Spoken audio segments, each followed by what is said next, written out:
ما يلعب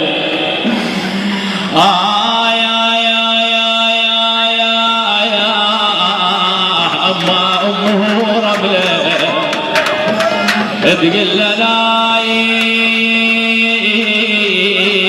يا يمه شلون نومه وحر الشمس غير رسومه لو ان ينشرب روح لسومه اويلاه يلغسله دموع.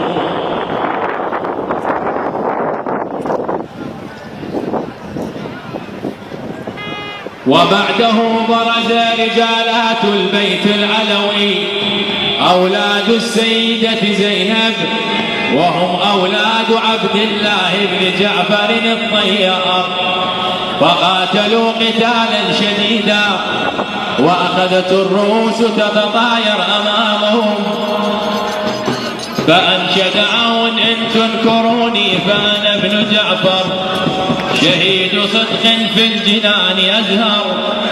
وأنشد محمد بن عبد الله إن تنكروني فأنا ابن جعفر يطير فيها بجناح أخضر وكفى بهذا شرفا في المحشر.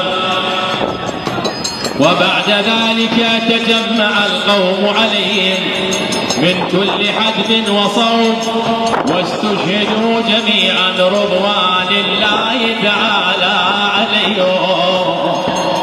والله ربيت لما كفرتكم ومن ماي عين شربتكم